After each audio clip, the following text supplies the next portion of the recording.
In section 9.4, we are looking at borrowing money in a couple of different ways.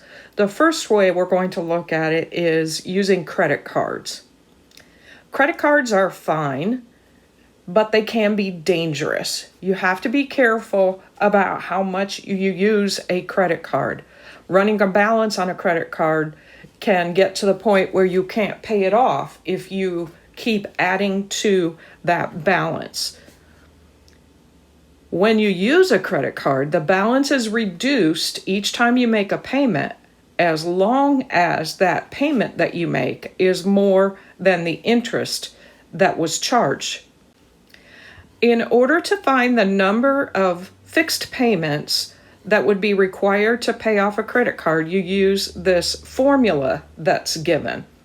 R stands for the number of payments that it will take. Little r is your interest rate on your credit card. N is the number of payments you're making each year. Capital A stands for the loan amount. How much do you have as your balance on that credit card? PMT is the monthly payment that you are going to make. Our example that will use this formula says you have purchased a dishwasher for $1,250. Believe it or not, they cost that much anymore. You have used your credit card that charges an interest rate of 19.5% each month. That is a very common range for the interest rates on a credit card. They generally run somewhere between 18 and 21%. You have determined that you can afford to make a monthly payment of $50. How long will it take you to pay off this loan? How much will you have paid at the end of this time?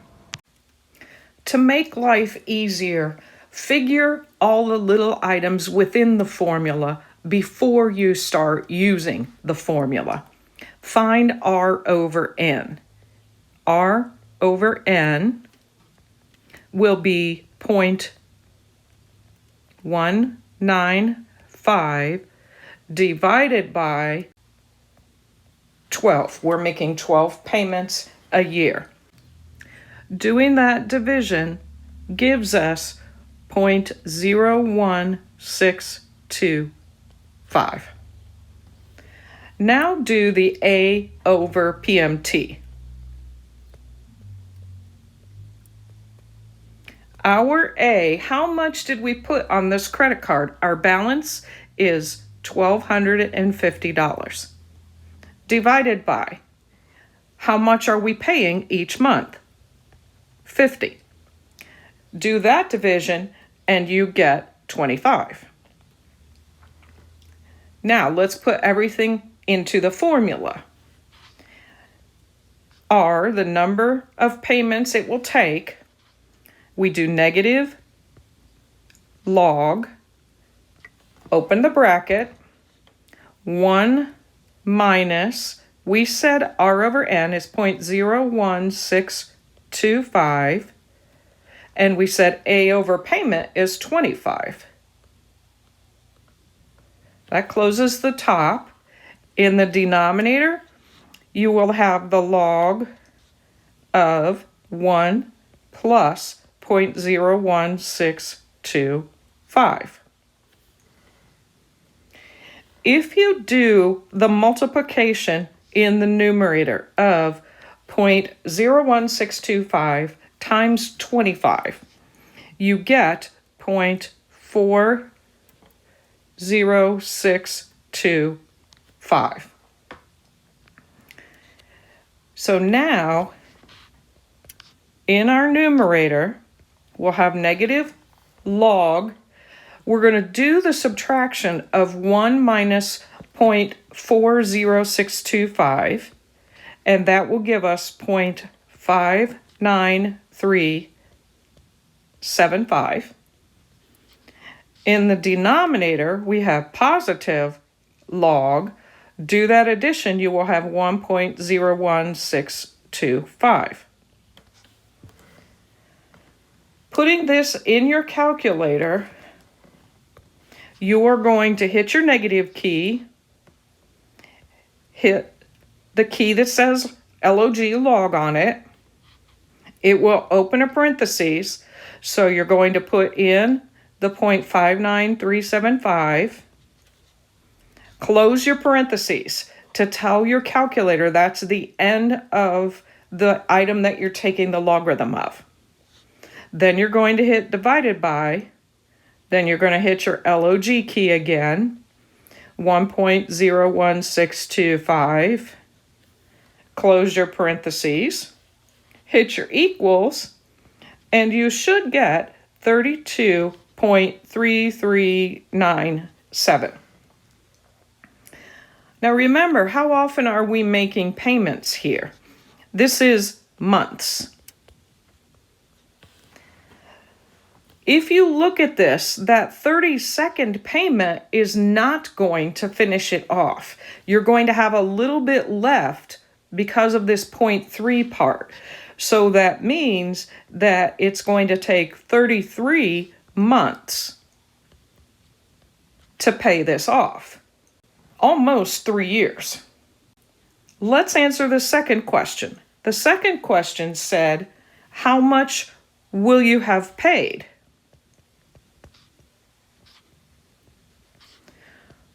So let's think about what we said. We said we were going to pay $50, and we just figured out we have to pay that for 33 months. If you take 50 times 33, you get $1,650. So you will have paid an extra $400 in interest charges by making these small $50 payments. The second part of this section, we are going to look at the big loans that you take out. For example, purchasing a house. When you purchase a house, you have fixed installment loans where you are making equal payments at equal periods of time for a set length of time. So you may have a payment of $825 each month for 20 years, or $1,350 each month for 30 years. The most common mortgages are 30-year mortgages. Banks usually require that you make a partial payment towards the purchase of your house, and this is called your down payment. This amount can range from 10% to 25% if you are getting a traditional bank loan. There are some other kinds of loans called FHA loans, first-time home buyers, or VA veterans loans. Those are specialized and have different rules for them. But if you are getting a traditional bank loan, you're probably going to be required to pay 10 to 25% down. You can also use this type of a loan for purchasing a car. The lengths of car loans vary on what the customer can afford as a monthly payment. They also can vary based on the price of the car. Car loans tend to run somewhere between 3 and 7 years. Down payments are not usually required on a car loan, but they are definitely a helpful item to reduce the final cost you pay for the car. The formula we are going to be using to find the payment amount for an installment loan is payment equals, in the numerator, P times R over N. In the denominator, 1 minus 1 plus R over N to the negative NT power. Don't forget that negative sign. That's really important. The P stands for your loan amount, your principal. R stands for your annual rate. N is the number of payments per year. And T is the time, and that must be in years. So if your time were 6 months, you would have to write 1/2 of a year. On example 2, we're going to put this new formula into practice. Our example says Wendy is purchasing a car with a price of $27,900. First of all, note, this is not a super fancy car. If it's a new car, it's probably a small sedan or something along those lines. It could be a decent used car, but it is certainly not a new BMW or anything along those lines. She is going to make an $8,000 down payment and finance the rest at 6.9% compounded monthly. Find Wendy's monthly payment for her 5-year loan. We need to find all the pieces for our formula first of all. Let's find R over N. R over N, our annual rate is 6.9, so we're going to have 0.069. Our payments are monthly, and so that will come out to be 0.00575. We need NT. How many times a year is this? 12 times a year. How many years is this for? It is for 5 years. So NT is 60. We also need to take into account the fact that she's making a down payment. So she's not borrowing the whole amount of the car. So our loan amount is $27,900